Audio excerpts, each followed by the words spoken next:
strong, and all of us that are involved in the group that's presenting tonight are advocates for SDSU, and we don't want anybody here to take what we say tonight in any way other than that. We just want our future to be strong for both our community and for our university, and that's why we're concerned. Our university and our community have a long history together, and it is a history that's full of cooperation. Goes back for decades. Now, in the fall of 2009, there was what we're calling a game changer, and I don't know how you learned about it, but I learned about it on the front page of the paper when this pretty picture showed up that says SDSU, Northwest Neighborhood proposed for SDSU. And frankly, when I saw that newspaper, I didn't sleep much that night because immediately I sensed that there was trouble coming down the road.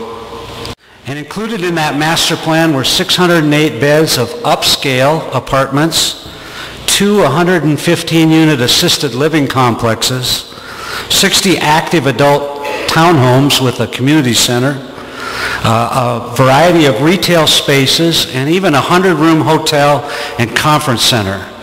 And you can understand why when I started reading the article, that didn't sound like education and faculty and facilities to me. It sounded like a town.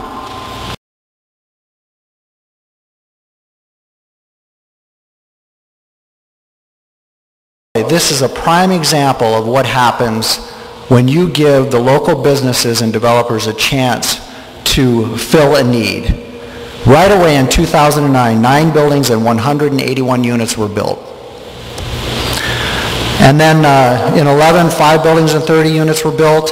And then with the Bell Brands announcement and some other things going on in town, in 2012, 18 buildings and 159 units were built. So if you look at the total amount in the past 4 years, that averages to about 93 units per year. Well, when you look at phase 1 of the Northwest Corridor, if there's 300 beds and you analyze the RFP, it'll equate to approximately 240 units.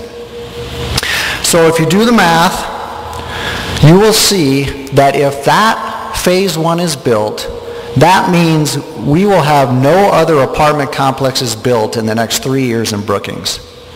If you consider $20 million, 20 to 25, let's just take $20 million of construction dollars spent on that facility in the Northwest Corridor, that means the developers I've talked to say they will not be building.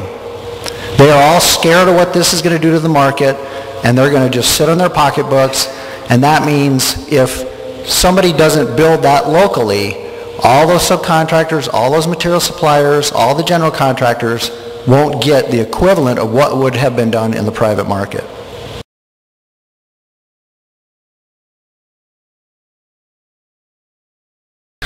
John alluded to it. You can see the blue bars there. We went from 12,376 head count in 2009 to a high point in 2010, and then we've been going down. And you can see that we started 10,197 in 2009 in FTE, and in 2012 we're actually smaller than we were in 2009. I don't know if you're aware of this. This comes right out of the Board of Regents fact book, so I don't know how we could be wrong on that because that's what they're reporting. If you look at the SDSU Residential Life and Dining Services Master Plan, and you read that document, it's online, you can get it, you can see that they were projecting healthy enrollment increases. You can see the actuals there. Now here we're looking at actual head count on the Brookings campus. And you can see that in 2011 it was supposed to go up in 12, and it's just kind of a nice linear increase, right, with your bar graph. This is what actually happened. The increases didn't happen. In fact, the head count went down, and as John pointed out earlier, more importantly, the FTEs went down. And indeed, South Dakota State is servicing fewer FTEs in 2012 than in 2009, according to the Regents Fact Book. So when you look at the future, We see that at the grand time we have this shrinking of the enrollment. We've had an increase in student housing capacity. I'm not sure you're all aware of this, but in 2009, according to the Board of Regents fact book, we had 3,100 student housing capacity at South Dakota State. You can see that it's gone up every year. 2011, it's up around 3,900.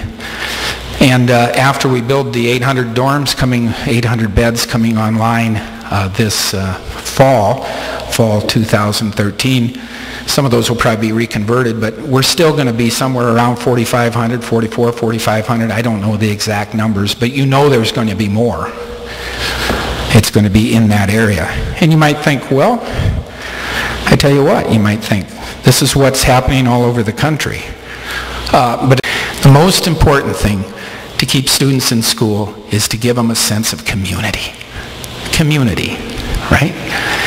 And if you're living in New York City and you're going to school at NYU, well, you know, the only way you're going to have community is to be close to each other, collect a few students, and maybe that'll increase retention at the upper levels or the graduate level, because there's no community.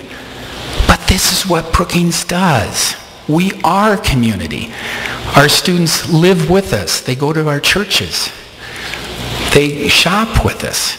They don't stay just up there in an artificial place. They're with us and they stand alongside of us. So this is a fundamental cultural change for our city. And I ask you to think deeply about this issue. And now I'm going to try to summarize everything we've heard tonight quickly and some comments from you. First, we know that SDSU is in fact an extension of state government. Their purpose is to educate, and that they have historically not served the needs, the housing needs, or the retail needs of the junior, senior, and grad student population. That's been the private enterprise that's done it in Brookings. Dennis went into a lot of detail about the fact that their enrollment is actually decreasing. At the same time, distance learning is increasing.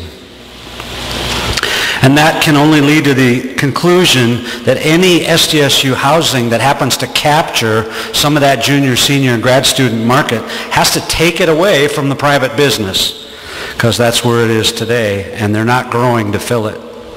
The law of supply and demand says that if we end up with excess vacancy, as Randy said, there's no new construction, because people are going to wait till they fill up what they have. They got them, you know, the banker always gets paid. So they just, construction will stop. Phase one, the numbers show that phase one of the Northwest Quadrant would shut down 3 years of multifamily construction. And then they go to phase two. And then, I mean, it could just really be tough on us. And everybody recognizes this you cannot watch the national news without hearing them talking about how important the housing industry is. That if you don't have if you're going to have a vibrant economy, you've got to have a housing industry that's working. Well, that's not only true about our national economy, it's true about our local economy. And all of us, whether we're in the housing business or not, would get impacted by that. The value of everybody's house is going to go down if we get overbuilt and if there's a glut in the market. It's just a fact. And then we get to the tax revenue issue, and we're trying as best we can tonight to deliver facts to you so that you have some tools and some things to think about. And I just put these numbers back up there again. Under their proposal, we lose a minimum of $44,000 a year right away because there's no taxes paid on the land. And ultimately, we lose $450,000 every year. And that's just from phase one. Because, and on top of that, the taxes on all the stuff that doesn't get built, because I'm not going to build, and a bunch of other people aren't going to build if this happens, until we figure out what's going on. None of those taxes, they may never materialize. So, what can you do? What can we do?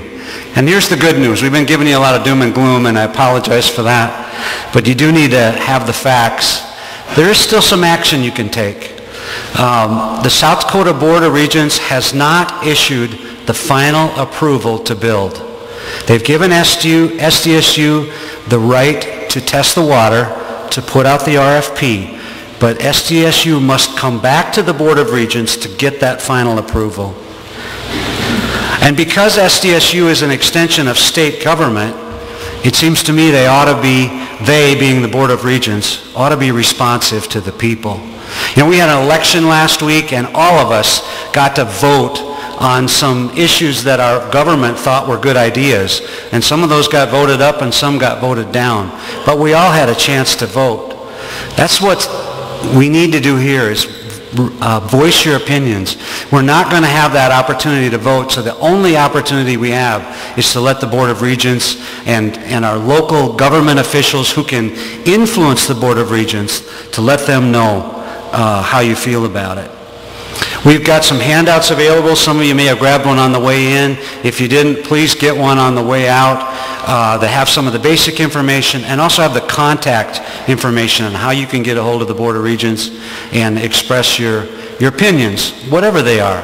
That's the important thing, that you express your opinions.